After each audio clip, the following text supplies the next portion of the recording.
মা কলিজার মধ্যে যেন গো আগুন জ্বলতেছে।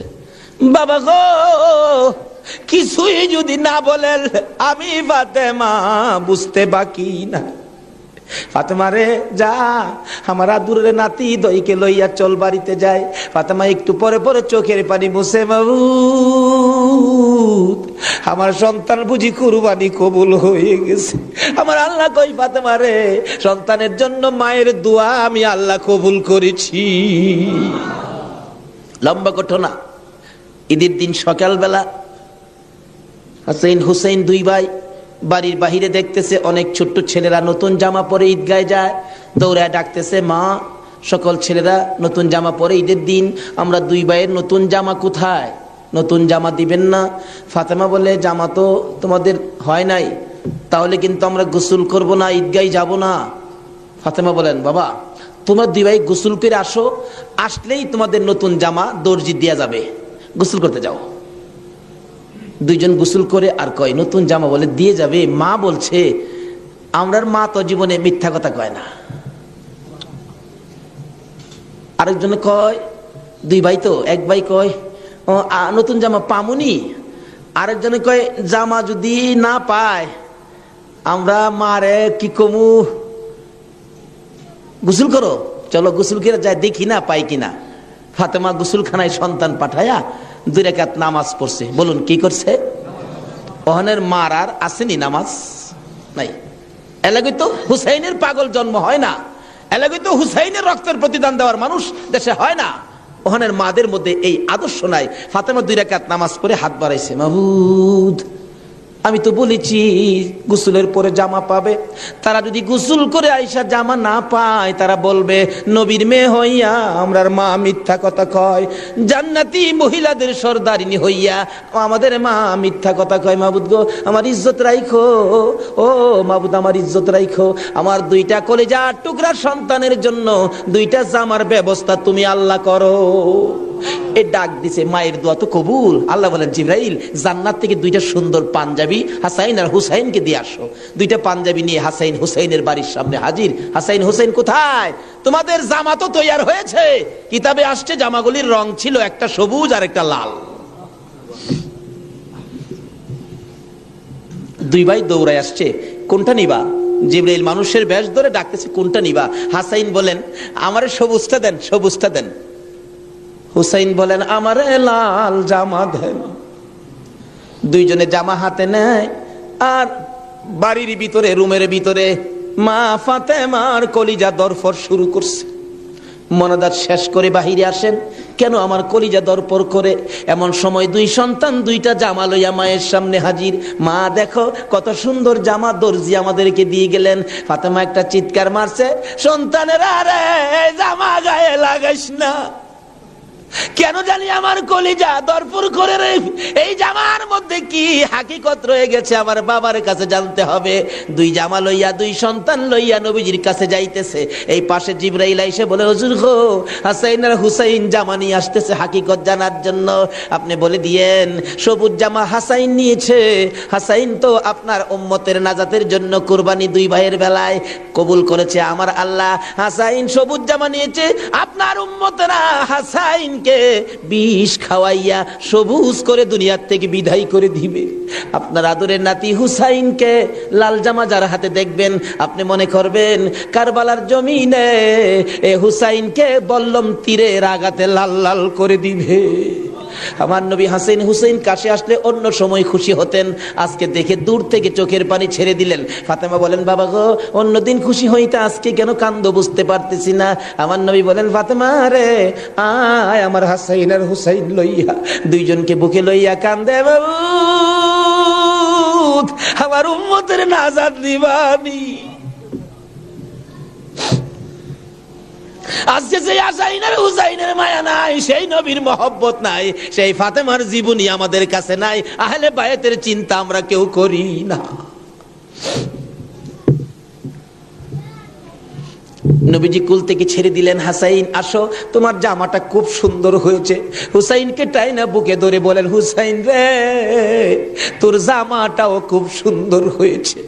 জিবরিল বলেন হুজুর গো, হাসাইনকে তো বিষ পান করাইয়া জোহর খাওয়াইয়া মারবে, হুসাইনের মৌতের কথা যদি বলি আমি জিবরাইলও সইতে পারি।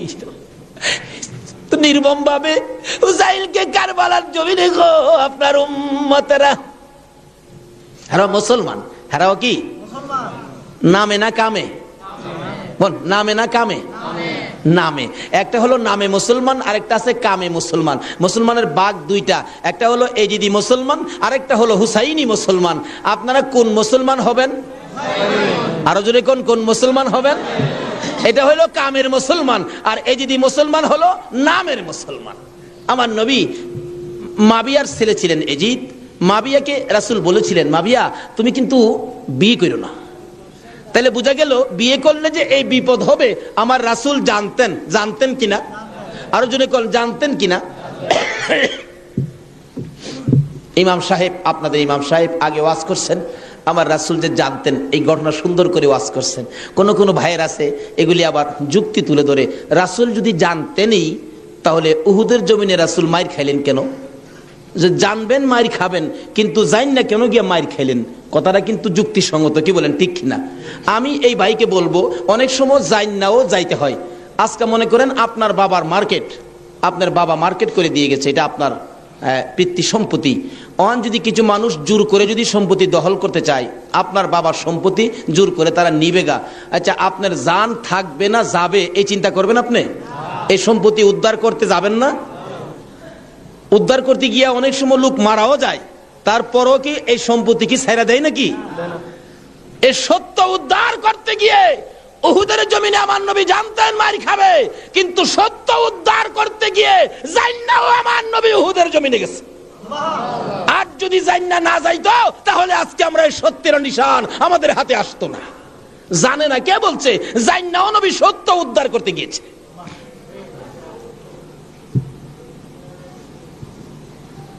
বলতেছিলাম দয়ার নবী, মায়ার নবী বলতেছেন, জিবরাইল আমার উম্মতের নাজাতের জন্য কবুল হয়েছে, কবুল হয়েছে।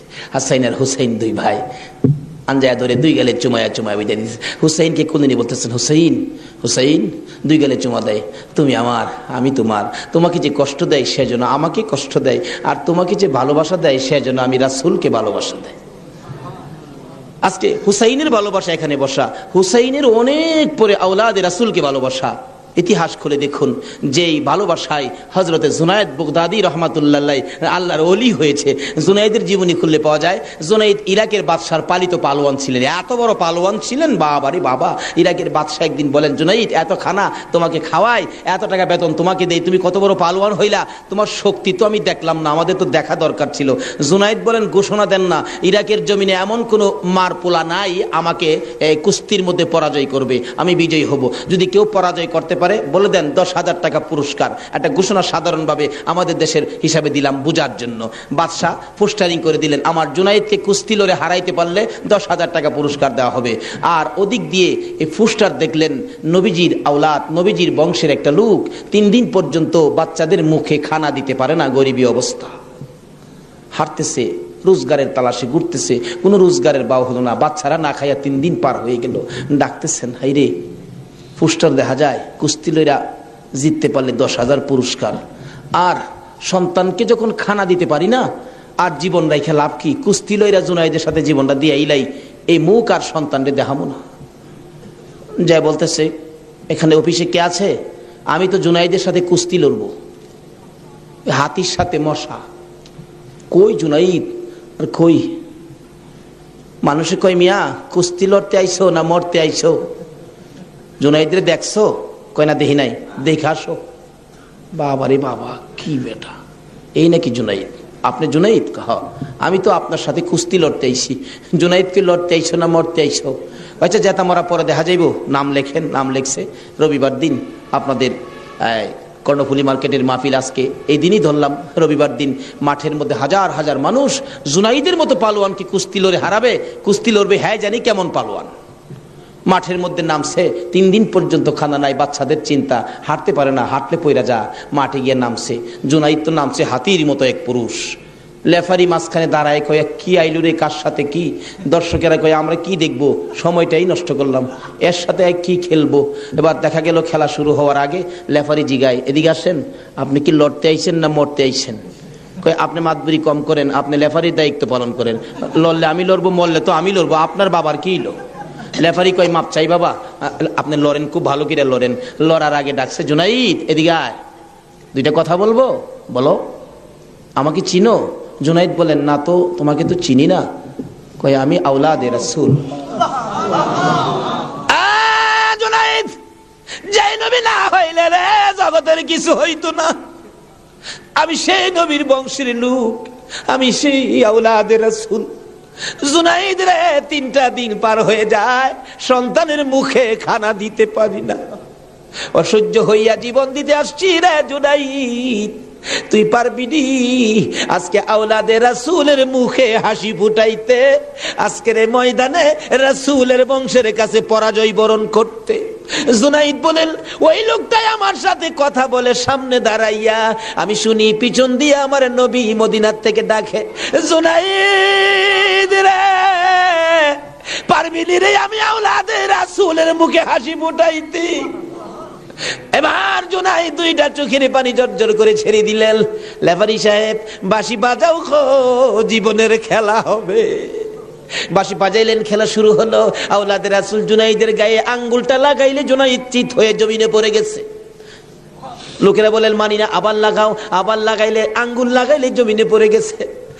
লোকেরা বলেন মানি না, আবার লাগাও, বুঝে আসে না। আমার নবী বলেন, জুনাইদ রে, এই খেলা কিন্তু ফাইনাল খেলা। আমার নবীর ডাকে জুনাইদ কানটা পেতে শুনে জবাব দেন, ইয়া রাসূলুল্লাহ, জীবন দিবই, আপনার ভালোবাসা ছাড়বো না। আরে নবীর প্রেমের পাগল যারা প্রেম খেলা খেলে, হাইরে নবীর প্রেমের পাগল যারা প্রেম খেলা খেলে, নবীর প্রেমে ওয়াজ করনি দন্ত দেয় ফেলে, নবীর প্রেমে ওয়াজ করনি দন্ত দেয় ফেলে, নবীর প্রেমের পাগল যারা প্রেম খেলা খেলে, হাইরে নবীর প্রেমের পাগল। হানজালা পাগল ছিল, নবীর প্রেমে জীবন দিল, হানজালা পাগল ছিল, নবীর প্রেমে জীবন দিল, গোসল করাইলো তারে ফেরেশতার দলে, গোসল করাইলো তারে ফেরেশতার দলে, নবীর প্রেমের পাগল যারা প্রেম খেলা খেলে, হাইরে নবীর পাগল ছিল আবু বকর, প্রেম দরিয়াই দিল সাঁতার, পাগল ছিল আবু, আর প্রেম দরিয়াই দিলেন সাঁতার, হাসর মিজান পারি দিবে সেই প্রেমের বলে, হাসর মিজান পারি দিবে সেই প্রেমের বলে, নবীর প্রেমের পাগল যারা প্রেম খেলা খেলে, হাইরে নবীর প্রেমের বলতেছিলাম আওলাদে রাসূলের প্রেম আর ভালোবাসায় জুনাইদ খেলার মাঠে জীবন দিয়ে দিলেন, হাইরা গেলেন, জীবনের সকল মান সম্মান বিলীন করে দিয়ে আওলাদে রাসূলের মান বাড়াইয়া দিলেন। লোকেরা বলেন, জুনাইদ গো, এ বাদশার দরবারে আর যাইও না, মজার খানা আর পাইবা না, মোটা অঙ্কের বেতন তোমাকে আর দেওয়া হবে না, এ বাদশার কাছে আর যাইতে পারবা না। জুনাইদ মাথাটা নিচে দিয়ে 2টা চোখের পানি ছেড়ে ছেড়ে ডাকে, রে মাঠের ময়দানের লোকেরা, আমি এই বাদশার দরবারে আর যাইতে চাই না, আমি দুজাহানের বাদশার দরবারে রওনা হয়েছি। জুনাইদ 2টা চোখের পানি ছেড়ে ছেড়ে বাড়ির ভিতরে ঢুকলেন। লোকেরা জিগায়, জুনাইদ গো, এইভাবে কেন কান্দো বুঝতে পারতেছি না। লোকদের সাথে জবাব দেয়, সঙ্গীরা রে, আমার রাসূল আমারে ডাক দিছে রে, আমি রাসূলের ডাকে কিছু কাজ করেছি, আমার মনে বড় আশায় আমার কাজে রাসূল খুশি হয়েছে কি। জুনাইদ বলেন, এশারের নামাজ পড়ে আমি যখন বিছানায় শুইলাম, একটু পরে দেখি রাসূল আমার ঘরে হাজির, আমার মাথায় হাত বুলাইয়া ডাকে, জুনাইদ রে, নিজের সব বিলীন করে দিলে, আমি নবীর ভালোবাসায়, আমার আওলাদের ভালোবাসায় এত সব শেষ করে দিলে রে জুনাইদ, আমি সইতে পারি না। আয় রে জুনাইদ, আজকের থেকে তুই খালি জুনাইদ না, তোর মাথায় পাগড়ি পরাইয়া দিলাম, আজ থেকে নবীর ভালোবাসার বিনিময়ে তুই আউলিয়াদের মাথার তাজ হয়ে গেছো।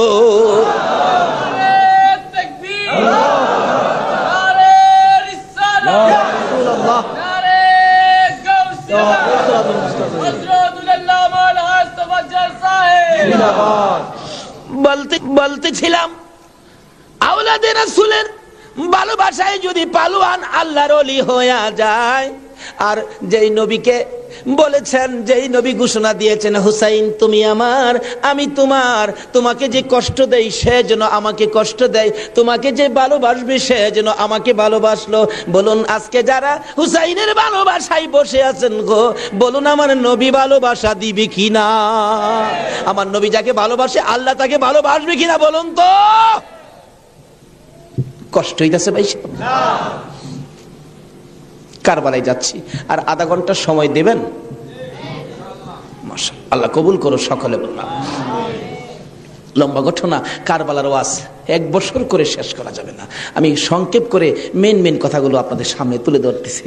এবার আমার নবী বলেন, ফাতেমা রে, ফাতেমা আমার 2 নাতিকে নিয়া তুমি ঘরের ভিতরে যাও, আমার কেন জানি কলিজায় আগুন জ্বলছে, আমি হাসাইন হুসাইনকে দেখলে আমার সহ্য হয় না। হাসাইন হুসাইনকে নিয়ে যখন চলে যাই, আমার নবী কাঁদেন। জিবরাইল পাশে দাঁড়াইয়া বলেন, হুজুর গো কেন কাঁদেন? ও জিবরাইল, আমার 2 নাতি উম্মতের জন্য কুরবানি, হুসাইনের ঘটনায় আমার মন মানে না রে। হুসাইন কারবালার জমিন, এই জমিনটা কই রে জিবরাইল? হে জমিনটা জানি কেমন রে, আমার হুসাইন কোন জায়গাটাই জানি গড়াগড়ি করে কাঁদবে। সঙ্গে সঙ্গে জিবরাইল 1 মুষ্টি মাটি নিয়ে দিলেন। হুজুর দেখেন তো, এই মাটিটা নাকে লাগাইয়া দেখেন কিসের গন্ধ করে। রাসূল নাকে লাগাইয়া চোখের পানি ছেড়ে দিলেন। জিবরাইল রে, এই মাটির মধ্যে দিয়ে আমার হুসাইনের রক্তের গন্ধ করে। হুজুর এই মাটি হইল কারবালার মাটি। লম্বা ঘটনা, মাটিগুলো নিয়ে ভাবতেছেন কি করব। জিবরাইল বলেন, হুজুর কারবালা পর্যন্ত যার হায়াত থাকবে তার কাছে মাটিগুলো রেখে দেন, একটা কাচের বয়ামের মধ্যে যেন রেখে দেয়। যেদিন দেখবে মাটি লাল হয়ে গেছে গো, এদিন মনে করব হুসাইন কারবালায় শহীদ হয়ে গেছে। কারবালা পর্যন্ত যার হায়াত থাকবে তার কাছে দেন। আমার নবী কার হায়াত থাকবে জানে কিনা কোন?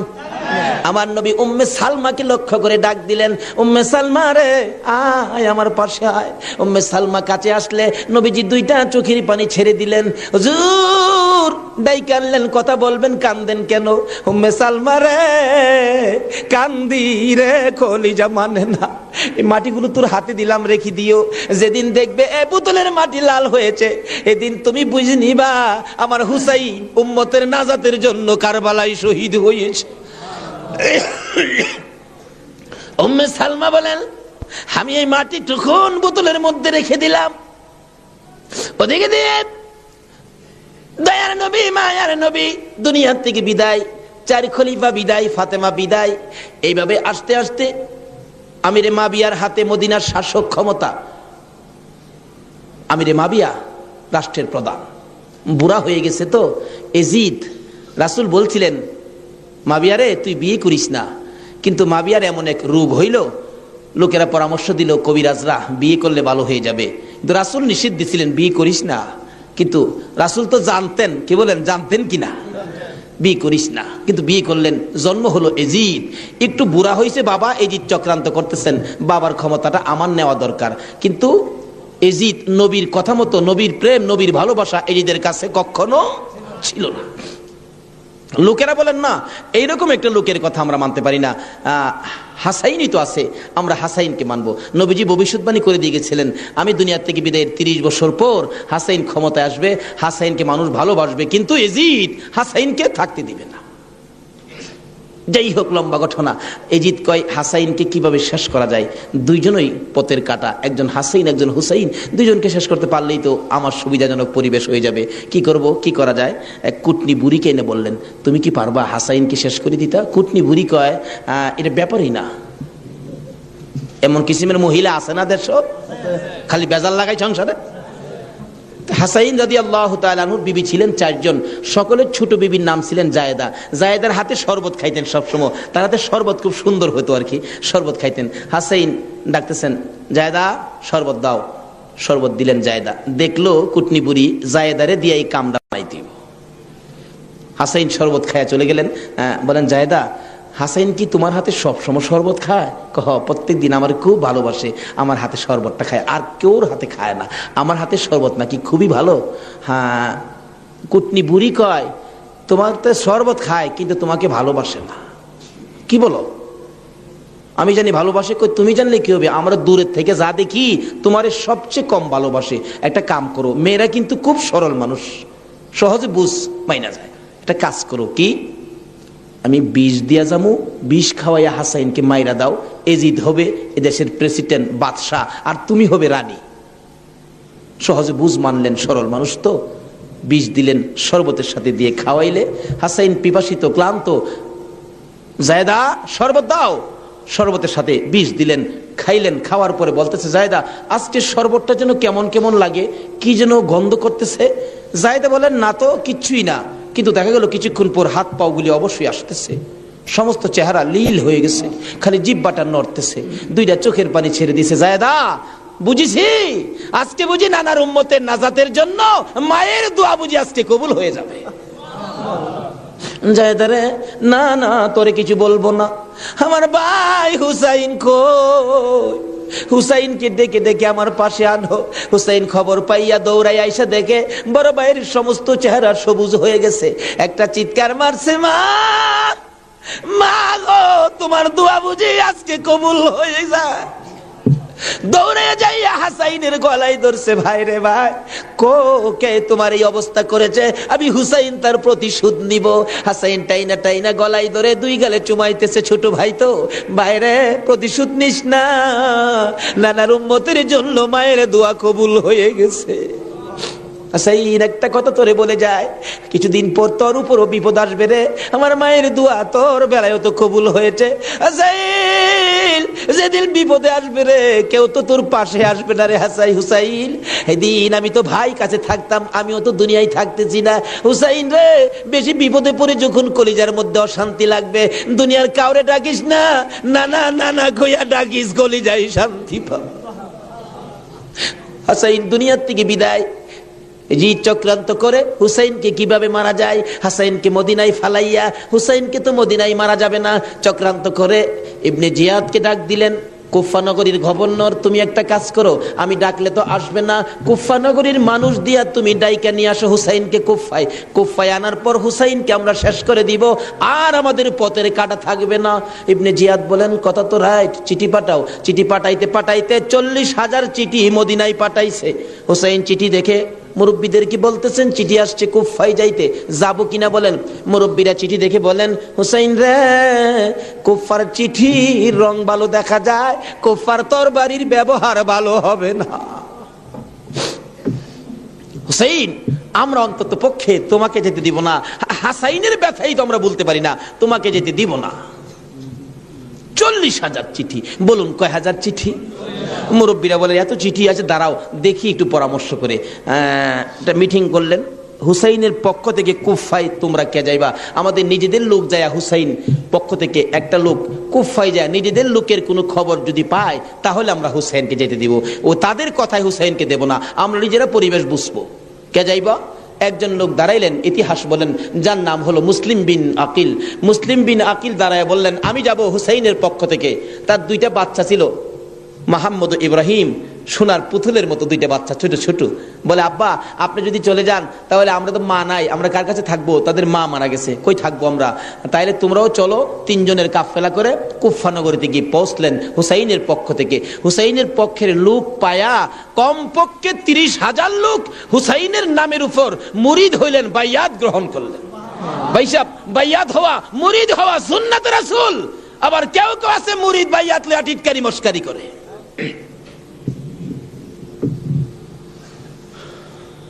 বুঝে না ভাই সাহেব, পীরের কাছে মুরিদ হবেন, কত মজার খেলা যে খেলে, আল্লাহর ওলির আল্লাহর সাথে কত খেলা যে খেলে। আল্লাহ কয়, এই তানো ফতুয়া লাগাইস না, মাসলা লাগাইস না, এটা আমার খাস বান্দা, খাস জাগাত কোনো দলিল লাগে না। জোরে জোরে খান সুবহান। এক আলেম গেছে মুরিদ হইতো, হক্কানি এক পীর সাহেবের কাছে, এক আল্লাহর ওলির কাছে গিয়া, হুজুর মুরিদ হইতে আইছি। আলেম কইতেছে, বাবা মুরিদ যে হইতে আইছো, মুরিদ হইলে তো পীরের কথা মানুন লাগে। হুজুর পীরের কথা তো মানতে হবে, মানবো। তাহলে শোনো, আজকে তুমি এশারের নামাজটা পড়তে পারবা না। আচ্ছা, এই কথা কইলে কি আপনারা মানবেন? হগল পীরে কয় নামাজ পড়তে হইব, আপনি কোন নামাজ পড়তে পারবে না। আরে বাবা, সব সময় তো তুমি পড়বা, আজকের এশারের নামাজটা খালি তুমি বাদ দিবা। অন কেন কইছে এটা তো শরীয়ত আর বুঝে না, কিন্তু মারফতলা তো জানে এর মধ্যে কিছু আছে। বলবো ভাই সাহেব, কষ্ট হইতেছে আপনাদের? হুজুর কোন কি? হ্যাঁ, আজকে এশারের নামাজটা পীরের কথা মানবা না? তা তো মানতে হবে। আচ্ছা ঠিক আছে, বাড়িতে যার কয় নামাজ যদি বাড়িতে পড়ে লাই আপনি কি হুজুর দেখবে? আমি তো সেই। আচ্ছা, যে বেটা পীর হয়েছে এই বেটা কি খবর রাখে না? রাখে না?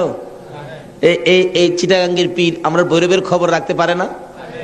বুঝে আসে না? যেমন সহজে বুঝতে গেলে একটা ঘটনা বলতে হয়, বলবো? আপনারা কচ্ছপ চিনেন?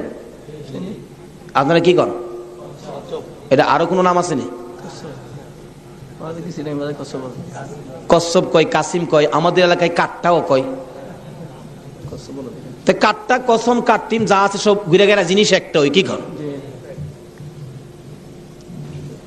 এই কাট্টা নাকি কচ্ছপ নাকি বর্ষাকালে পানির সাথে গ্রামে গঞ্জে গ্রামের বাড়ি ঘরে যায় পানির সাথে আশ্রয় নেই, আসার সময় মাটির নিচে ডিম পাইরে আসে। কথাটা কি বুঝাইতে পারতেছি? মাটির নিচে ডিম পাইরে আসে, আসার সময় ডিমেরে বইলে আসে তোর জেডার সাথে আই পুরিস। কার সাথে আইতো? জেডা হইল জ্যৈষ্ঠ মাস। জ্যৈষ্ঠ মাসে প্রচন্ড বৃষ্টি হয়, তো বৃষ্টির পানিতে মাড়ি কাইটা যা, মাড়ি কাইটে গেলে ডিম ভাইরিব, বাচ্চা ফুটবো, এই কয়ে দেয় যে তোর যারার সাথে আই পুরিস।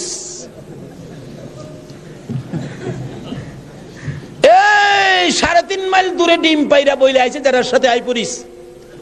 ডিম তো ফুটতেই তো না। 3.5 মাইল দূরেতে আপনাদের কর্ণফুলী নদীর থেকে গিয়া ওই মাঝে মাঝে 3.5 মাইল ভিতরে ডিমের দিকে শীষ ধরে। 3.5 মাইল দূরের থেকে একটা কচ্ছপ যদি ডিমের উপরে তা দিয়া ডিমের বাচ্চা ফোড়াইতে পারে, আল্লাহর বন্ধুরা 3,500 মাইল দূরে থাকলেও একটা মুরিদের দিকে এই নজর দিতে পারবে কিনা কোন? তো 3.5 মাইল দূরেতে ডিমের দিকে তা দেয় শীষ ধরে, এই তাই ডিম ফুইটা জ্যৈষ্ঠ মাসও জাড়ার লগে পানির সাথে বাইসাই। এই ক্ষমতা আল্লাহর ওলিদের আছে কিনা বলুন তো? এটা কে দিছে? আরো জোরে কোন? সে আল্লাহর ওলি বলছেন, বাবা আজকে এশারের নামাজটা পড়িস না, যা। যার কয় হুজুর পড়তাম না তো কইলেন আপনার সাথে, বাড়িতে গিয়ে পয়রা লাইলে কি আর আপনি দেখবেন? আল্লাহর ওলি দেখবে কিনা? বাড়িতে গিয়ে কয় হুজুর কইছে নামাজটা ছাইরা দিতাম, হুজুরের কথা তো মানতে হবে, একবারে সব না ছাইরা খালি ফরজটা পয়রা লাই। একবারে কেমনে বাদ দিলাই, সারা জীবন নামাজ পড়লাম, আজকে নামাজটা কেমনে বাদ দিলাই, শুধু ফরজটা পয়রা ঘুমাই রইছে। রাত্রে নবীজি আইসা ডাকতেছে, কিরে আজকে এই আমার সুন্নত ছাইরা দিলি? পীরের কথা হই না, কি করলাম, আফসোস। অথচ কোন খেলা খেলাইছে এটা গেলাম, হ্যাঁ এখনো বুঝছে না।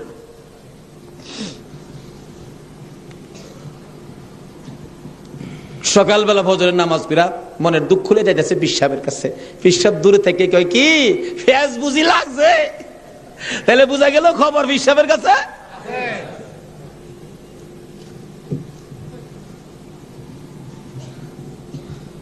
হুজুর আর কথা কইেন না, আপনি না করছেন নামাজ পড়তাম, কত তুই বেটা নামাজ পড়ছস কে?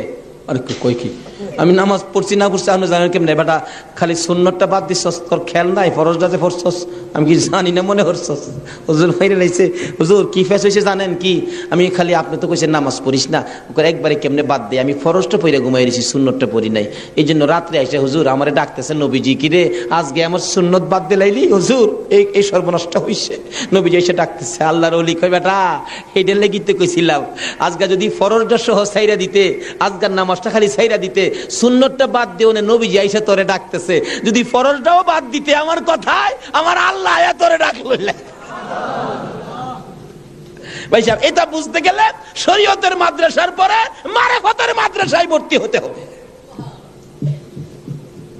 জানি চট্টগ্রামটা পীর মাসের দিক দিয়া বাংলাদেশের মধ্যে আপনারা উপরে আছেন, এই জন্য আমরা আপনাদেরকে শ্রদ্ধা করি। আল্লাহ হায়াত দেখ সকলকে, সকলে বলুন আমিন।